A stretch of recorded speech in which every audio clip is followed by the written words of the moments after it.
2025. Can you flippin' believe it? Welcome back, folks. This is podcast number 6, and my name is Sean, all the way from the beautiful winelands of South Africa. This is the Purpose Inspired Life podcast.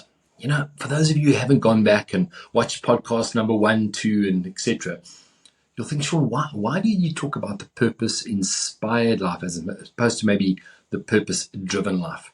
I don't know about you. We're starting off 2025. It's the first week. It's almost the end of the first week as I'm recording this right now.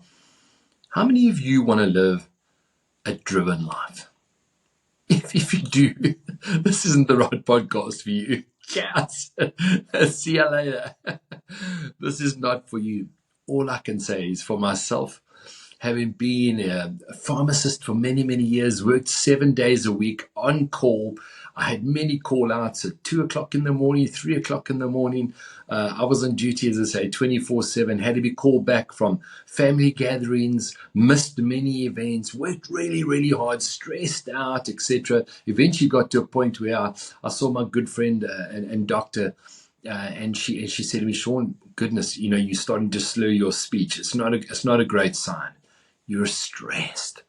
I was driven, folks. I loved what I did. I absolutely loved what I did in terms of the people, but I was driven. I was working hard. If that's where you are at right now, I'm sure that you, like me, want to move into this 2025 intentionally choosing to work from a place of rest.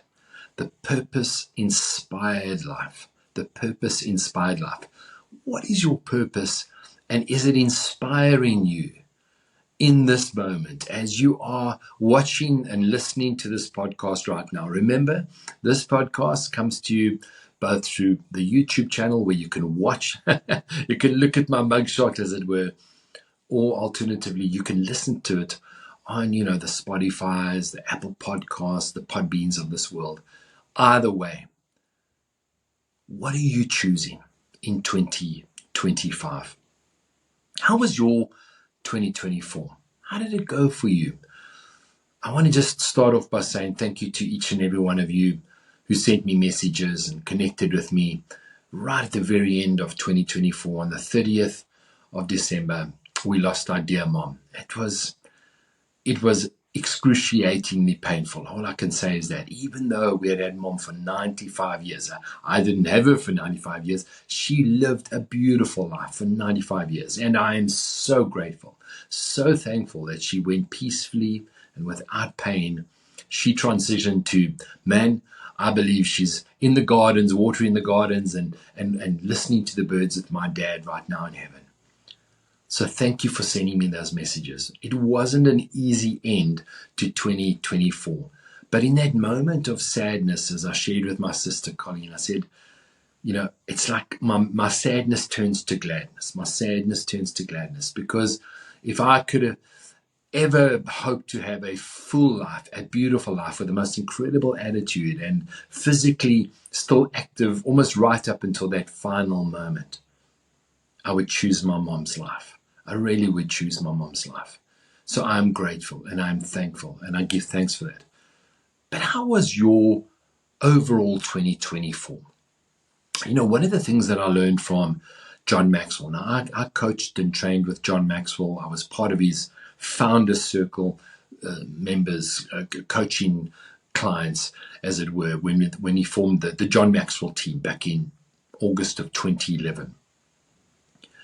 And when he spoke to us in West Palm Beach, he talked about a practice that he used around growing himself and his leadership and something that he teaches to a lot of his clients. He does a plan, do, check, and adjust, as it were. It's kind of a reflection between Christmas and New Year. Every year he reflects on his year, but during the year, he reflects every day on his day, every week on his week, every month on his month. And then, as I say, at the end of the year, he reflects on his year. So as you reflect, how was your 2024?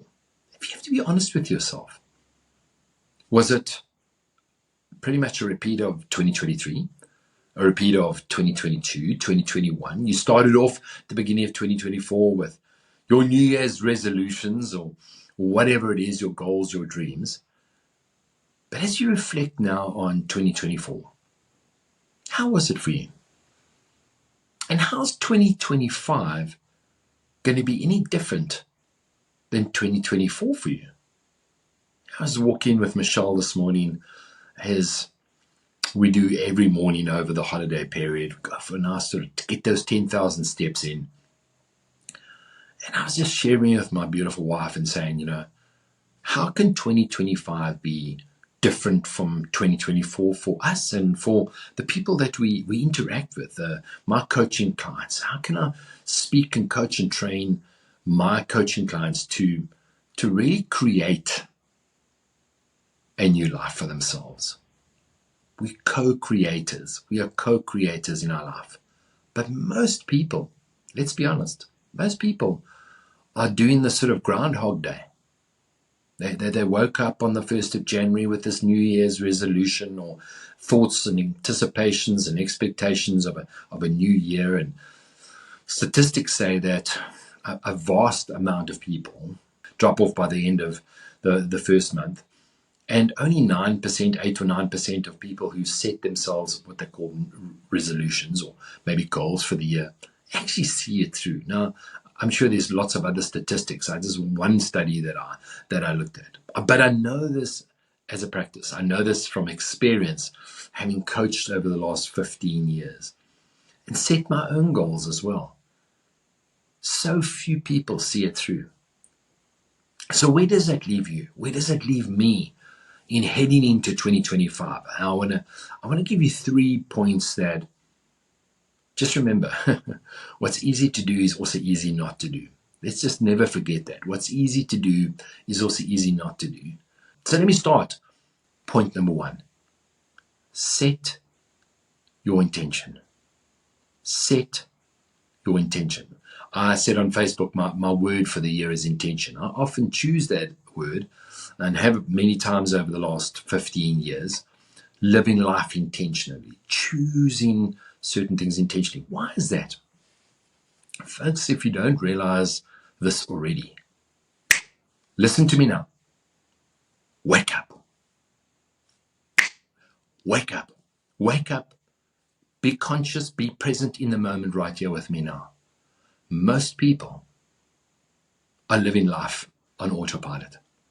Most people are living life by default. Just like you brushed your teeth this morning, you got up and you put your pants on the same way. You're doing it every single day. Most people are in that autopilot mode. But you're different. Set your intention. It's about waking up and becoming aware. I can change my life. I can consciously choose my thoughts. I can consciously choose to change the destination of where I'm going to. Set your intention. Number 2, start small. Most people who give up on their resolutions said the reason they felt that they failed was because they had too many resolutions. Sometimes we overwhelm ourselves with too much, and then we just become completely almost paralyzed. Paralyzed in anxiety, paralyzed in overwhelm, paralyzed in fear. Where do I start? How do I do it? Can I do it differently? Remembering again, a lot of us are living our lives on autopilot, which means that we default to our past thinking. We default to our past habitual thinking of, how can I do that? I mean, I've never done that before. It's never been done before. Nobody in my family has ever done that before. I've never done that before. If I tried doing that before, remember when I failed? Or remember when I tried to do that when I was in grade 3 or grade 5 and everyone laughed at me, or I made a failure of it, or I didn't sell anything at the lemonade store, or whatever it is. It's because I tried to do too much. I tried to do too much. Don't be overwhelmed. Start small. Set your intention. Make your mind up. Draw a line in the sand and say, I'm going to live life intentionally every day. So I'm not going to live by default. I'm going to live by design. I'm going to design my day. The way I'm going to do that is to give thanks and start with gratitude. And then I'm going to start small. When I say start a gratitude journal, people become overwhelmed. Oh, no, well, where do I start? What do I say? I don't know what to say in it. Someone just recently said that to me. When I challenged them to get a gratitude journal, get a journal and just start giving thanks and start writing. Oh, but what do I say? And I wouldn't know what to say. And, I mean, I don't have much to say. Great. Start with the first words that come out of your mouth. I'm so grateful and thankful that I'm alive. I'm so grateful and thankful for my beautiful wife, my beautiful husband, my dog, my cat, whatever. I'm grateful for oxygen. I'm grateful that I'm alive. Whatever it is, start small. Start small on the amount of goals that you set for yourself. I would honestly just say, become almost entirely focused on one particular area of your life. Let's say it's your health, or if it's your wealth or your relationships, whatever it is that you want to target first. Make that a kind of a quarterly quest. So just start on each quarter and maybe pick a different category that you want to go. And then within that category, what is the goal that I want to do? If it's my health, I want to exercise more. Okay, great. What do you want to do? I want to walk, I want to swim, I want to cycle, I want to do Pilates or whatever it might be. Start small. And then don't do Pilates 10 times a week, morning and evening for 5 days. First of all, you won't be able to move. Secondly, you're not going to enjoy it and you're just going to give up. Don't go for a 3-hour walk the first day and hike in the mountains, etc. And don't try and pump, 300 kilograms on a bench press the first time around. You'll kill yourself. You exhaust yourself. No. Start small. Start small. Set your intention. And then start small. And lastly, stay consistent. Set your intention. Start small. And stay consistent.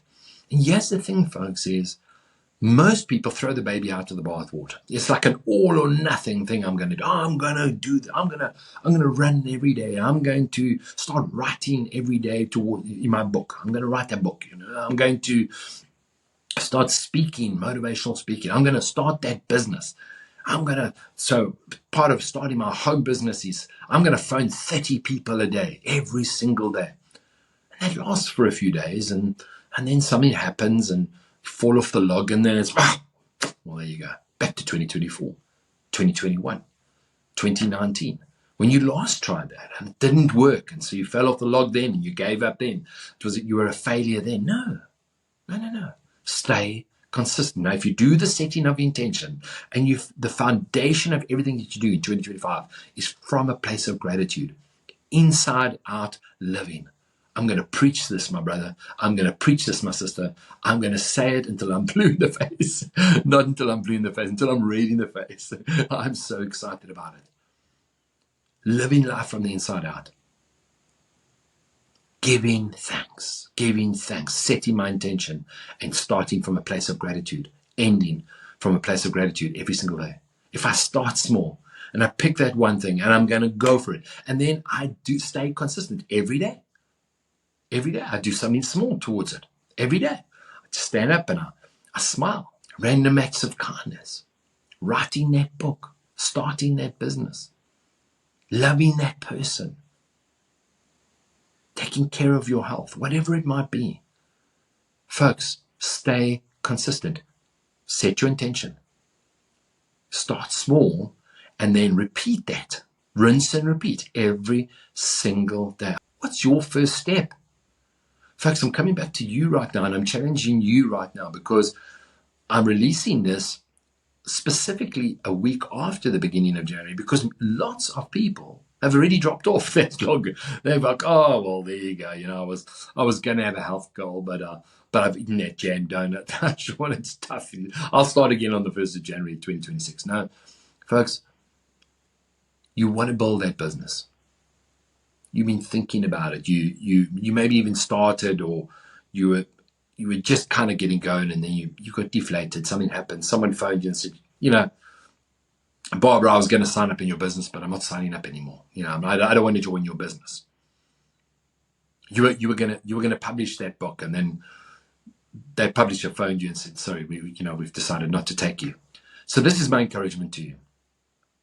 If you're living life on autopilot, you feel like, sure, it's like Groundhog Day. I woke up and I was going to be different. I was going to stop being so anxious. I was Every day of my life, I wake up and I'm anxious about our finances, anxious about my health, anxious about my husband and my wife and my kids.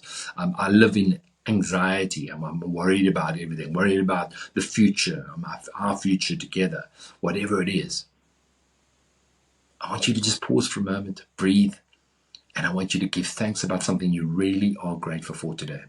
And I want you to make that your practice in your gratitude journal every day this year. And if you miss a few days, be as consistent as you possibly can.